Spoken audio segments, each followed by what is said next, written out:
George Smith Patton. Under the scorching Mediterranean sun of Sicily in the summer of 1943, the 7th Army's roaring artillery was turning the island into a living hell. Amidst the swirling dust and the stench of charred tanks, a general, strapped with ivory-handled revolvers, was locked in a frenzied race against the British to seize Messina. He wasn't just defeating the Germans, he was shredding the military rulebook with the sheer speed and arrogance of a predator finally unleashed. Known as Old Blood and Guts, he was the ultimate nightmare for the brutal Nazi regime. Yet at the very peak of his glory, disaster struck. It wasn't caused by an enemy shell, but by a slap. Inside a field hospital thick with the smell of blood and antiseptic, Patton encountered soldiers trembling from the psychological trauma of PTSD. For a man whose intolerance for weakness bordered on madness, the sight was unacceptable. He slapped them, branding them cowards who disgraced the army. It was a moment of cruelty that ignited a media firestorm, forcing Eisenhower to strip him of his command and nearly erasing the name Patton from the annals of World War II. General George S. Patton, a military genius with the soul of a cavalryman, or a violent butcher who lacked even a shred of mercy for his own men? Our story begins in San Gabriel, California in 1885. George Patton wasn't born in a shack, quite the opposite.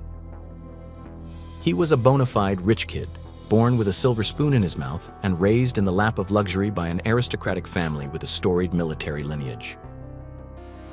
But life doesn't hand you everything on a silver platter. Imagine this, a child carrying the blood of Civil War heroes, raised on tales of gunpowder and glory, who couldn't read. That's right, Patton suffered from severe dyslexia, a learning disorder that affects reading, writing, and spelling. While other kids his age were breezing through books, the letters on the page looked like a chaotic dance of ants to Patton. He had to be homeschooled until age 11 because he simply couldn't keep up in a classroom. But here's the twist. Inside a head that seemed empty of literacy was a fiery imagination.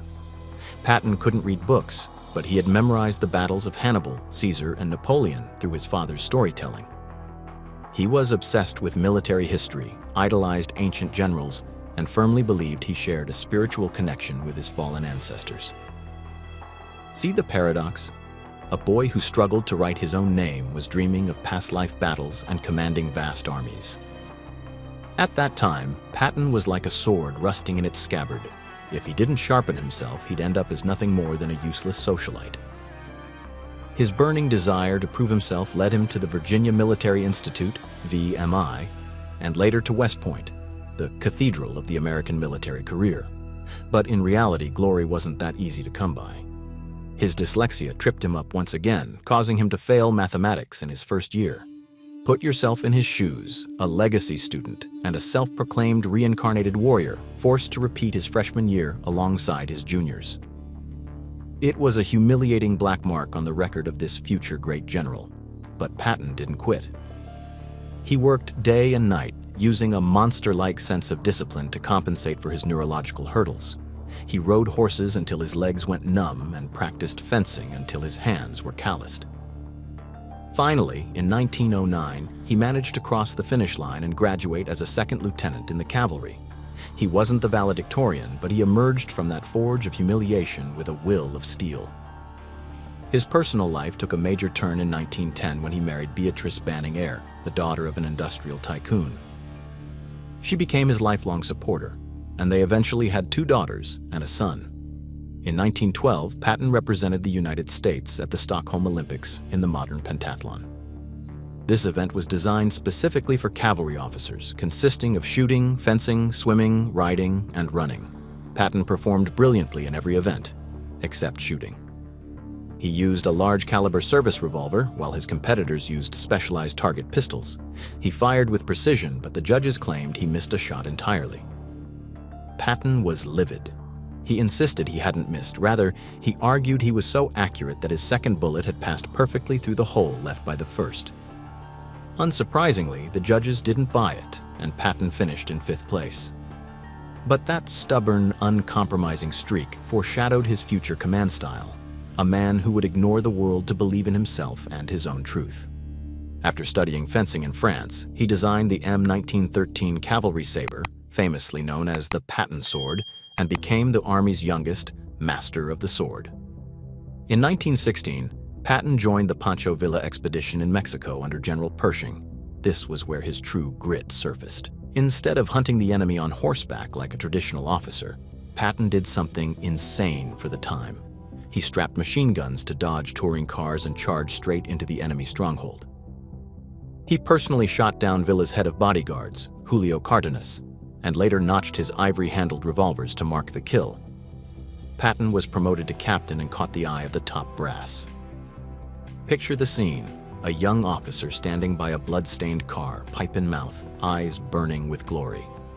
That was the moment the age of the horse gave way to the era of engines and steel. He had shifted his mindset from traditional cavalry to mechanized warfare. In 1917, the U.S. entered the war in Europe.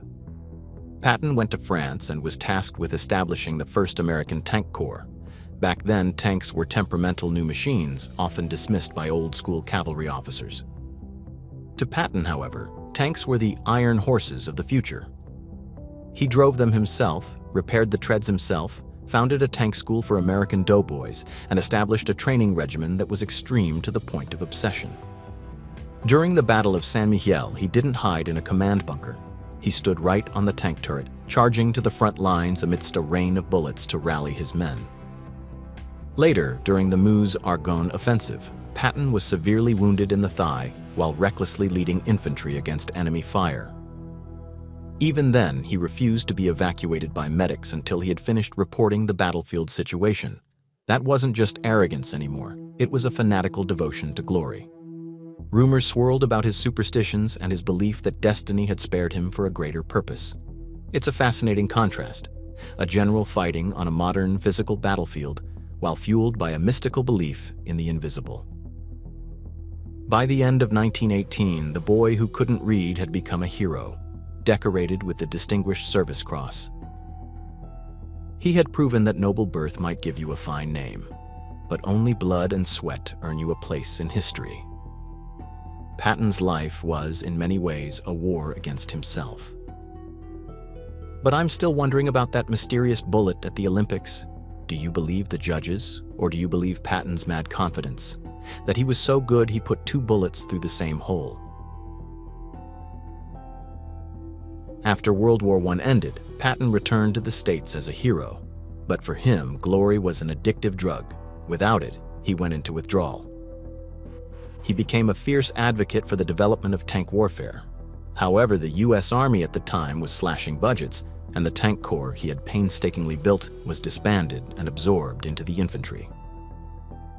For a man who believed he was the reincarnation of ancient warriors, being stuck behind a desk reviewing paperwork or training cavalrymen to ride horses in parades was a slow death sentence. In 1932, Patton led the cavalry to disperse the Bonus Army, a protest of World War I veterans, using tear gas and bayonets under MacArthur's orders. It was an act that sparked massive controversy. During this period, he also met and befriended Dwight D. Eisenhower, who would later become his close friend and, eventually, his boss. To distract himself from the boredom of peace, he threw himself into a lavish lifestyle: polo matches, hunting, and yachting. During this time, rumors of an extramarital affair with his niece, Jean Gordon, began to circulate, causing deep fractures in his marriage. Even in moments of leisure, the shadow of death followed him. A fall during a polo match resulted in a severe head injury. Later, medical experts believed this trauma fundamentally altered Patton's personality, transforming him from a strict disciplinarian into an erratic, short-tempered man prone to unfiltered outbursts. A man who craved a glorious death on the battlefield nearly bought the farm by falling off a horse during playtime. At this stage, Patton was like a loaded cannon with a locked breech, just waiting for a spark to explode. That spark finally arrived: World War II. Like a drowning man grabbing a life vest, Patton was immediately summoned to command an armored division. In 1942, Operation Torch landed in Casablanca.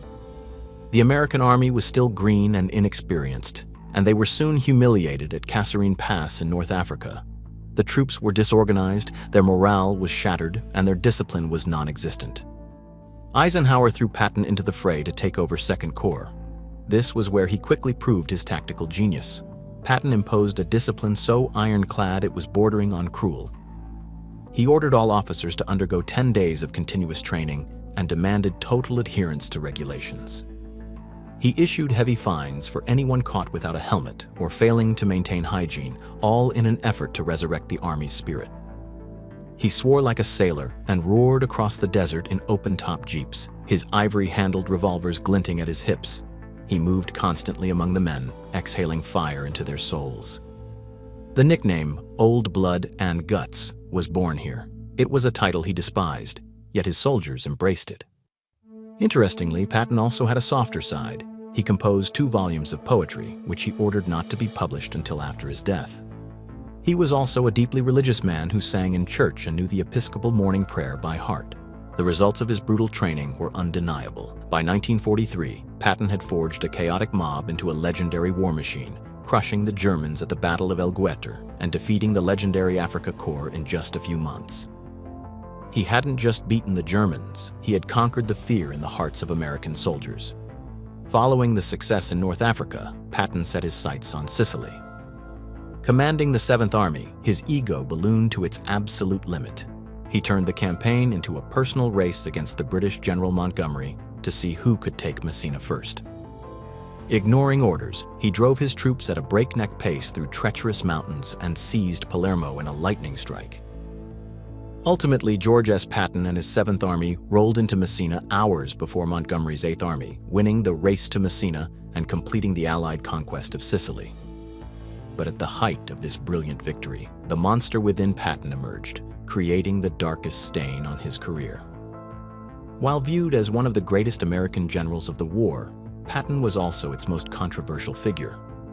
He meticulously crafted his image as a modern-day cavalier, from designing his own uniforms to his arrogant battlefield posture. He stunned observers by claiming he was the reincarnation of history's most famous commanders. Was he a military genius, an unpredictable eccentric, or both? These contradictions made him impossible to ignore. However, the deepest black hole in his career was yet to come. During 2 separate visits to field hospitals, Patton encountered soldiers Charles Cool and Paul Bennett. They had no physical wounds. They were suffering from PTSD, then known as battle fatigue. To a man who worshipped extreme courage, Patton viewed them as cowards, an absolute disgrace to the uniform. What did he do? He slapped them across the face, pulled his gun, threatened to shoot them, and screamed that they were yellow-bellied cowards. It was a contrast that makes my skin crawl even now. On one side, a legendary medaled general. On the other, trembling young boys haunted by the horrors of shelling. That slap didn't just mark the soldiers' faces, it struck the American press and public directly. Patton had forgotten he served a democracy, not an empire where a general held the power of life and death. The fallout was immediate and devastating. The press pounced, and news of the slapping general exploded like a bomb. The American public called for his head. Eisenhower, despite valuing Patton's talent, couldn't shield him. He was forced to strip Patton of actual command for nearly a year. Patton was nearly kicked out of the Army. Instead, he was removed from the 7th Army and forced to issue a public apology to his troops, a gut-wrenching humiliation. Bitterly, as the plans for D-Day, the greatest invasion in history, were being finalized, Patton was sidelined. He was used as a decoy, commanding a ghost army of inflatable tanks to trick the Germans, while his former peers prepared to march into history. Before the dust from the slapping incident could even settle, Patton set off another firestorm during a speech in London. According to initial reports, he claimed that the British and Americans were destined to rule the world, a statement that immediately drew fierce condemnation. He had won every battle against the enemy, but he was losing the war against his own shadow. He remains a figure of total contradiction, a man who could be merciless to his subordinates. Yet it was that very ruthlessness that kept them alive against the German onslaught. Imagine a lion that thirsts for the smell of gunpowder as Patton did. How agonizing must it have been to spend his days acting? Was this grand performance the price he had to pay for slapping those soldiers? Or was it just a perfect mask?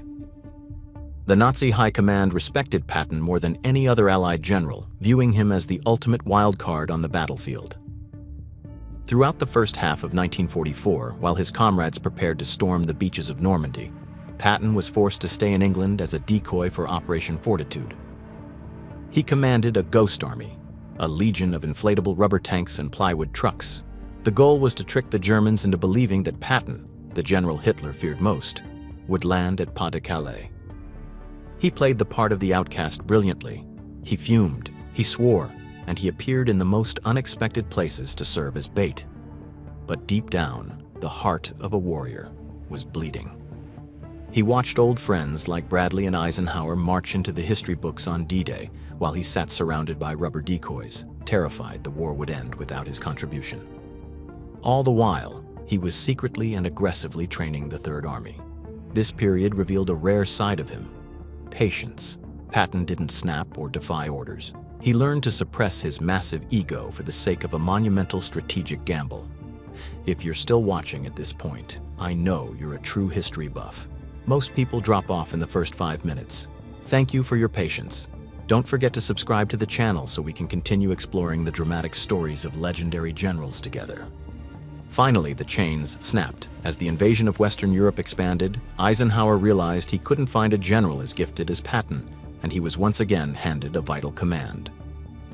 In August 1944, Patton's Third Army was activated. What followed was a campaign that still makes military academies around the world stand up and take notice. While other generals advanced with cautious steps, Patton unleashed blitzkrieg, American style. He drove his troops like madmen, sweeping across France. His tanks moved so fast that the supply lines couldn't keep them fueled. He liberated hundreds of towns and helped encircle the Germans at the Falaise Pocket. Between January 29th and March 22nd, 1945, the Third Army captured Trier, Koblenz, Worms, Mainz, and several other key cities, killing or wounding over 99,000 Germans and taking 140,000 prisoners. By April, German resistance against the Third Army had crumbled. 400,000 Germans were captured attempting to hold back his advance. During this surge, Patton was finally promoted to four-star general. This was the Patton the world knew, a man intoxicated by glory, who worshipped speed and found joy in crushing the enemy. He had regained Eisenhower's trust and the utter terror of the Nazi regime. The pinnacle of Patton's career came during the Battle of the Bulge. The town of Bastogne was the life-or-death key to the entire Ardennes forest.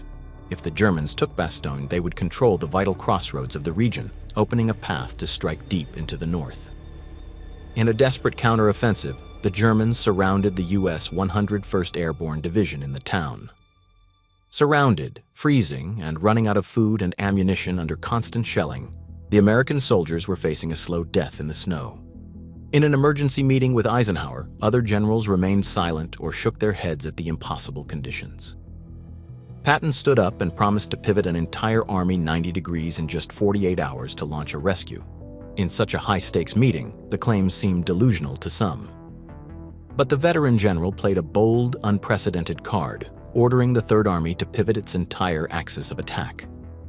Patton's men smashed through German lines and raced toward Bastogne, breaking the siege just in time. He actually pulled it off. This is widely considered his greatest achievement. Patton even famously ordered a chaplain to write a prayer asking God for good weather so his planes could provide air support. Perhaps God was listening, because the clouds parted, the sun broke through, and his tanks roared into Bastogne like saviors. The rescue didn't just save those men, it turned the tide of the entire battle, forcing the Germans back across the Rhine. This was a moment of pure glory, where blood and guts truly saved thousands of lives. However, as I mentioned, Patton always had a dark side. As U.S. forces pushed deep into Germany, he learned that his son-in-law, Lieutenant Colonel John Waters, was being held at the Hammelburg POW camp. In this moment, emotion overrode reason. Defying military protocol, Patton sent a small task force, Task Force Bomb, 50 miles behind enemy lines to rescue his son-in-law.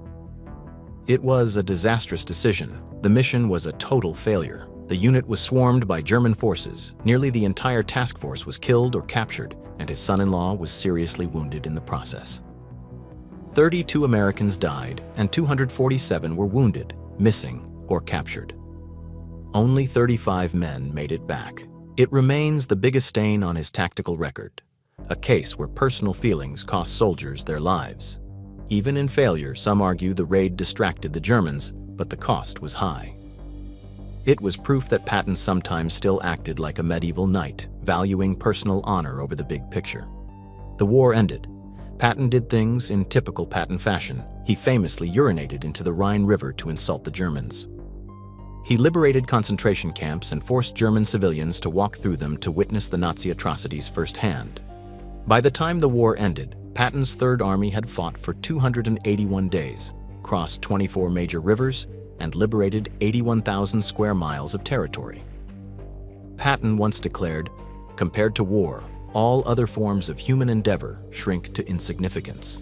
If you agree, comment 1. If you disagree, comment 9. But when peace arrived, Patton became a man out of time. He didn't understand politics. In late 1945, he sparked outrage by suggesting that denazification was unnecessary, infamously comparing the Nazi Party to a rivalry between Democrats and Republicans. He believed rebuilding the economy was more important than purging the industrial class. Finally, Eisenhower relieved him of command for the last time. Patton was shunted to the 15th Army, a paper army with no real power, essentially to write his memoirs. The lion was back in a cage, this time for good. Then, a shockwave hit. General George S. Patton died suddenly in a mysterious traffic accident, leaving behind questions that have never been answered. Was it an accident or a cold-blooded assassination? On December 9, 1945, in Mannheim, Germany, a day before he was set to fly home to the U.S., Patton was heading out on a hunting trip in a Cadillac. At a railroad crossing, a truck suddenly swerved into his car. While others in the vehicle were unhurt, Patton was thrown forward, snapping his neck and causing severe head trauma. Paralyzed but initially recovering in a Heidelberg hospital, things took a sudden turn for the worse. On December 21, 1945, he died of a pulmonary embolism. A warrior who dreamed of dying from the last bullet of the war instead passed away due to a freak car crash. Patton was buried in Luxembourg side by side with his men. He didn't want a fancy funeral in America. He wanted to stay on the battlefield. He defeated the most elite armies in the world, but lost to a simple truck. He could command tens of thousands of tanks, but he couldn't control his own mouth. In the end, where does George Patton belong in history? Is he the hero who saved thousands, or the arrogant man who slapped his own soldiers and gambled lives to save a relative? Leave your thoughts below, because the debate over blood and guts will never truly end.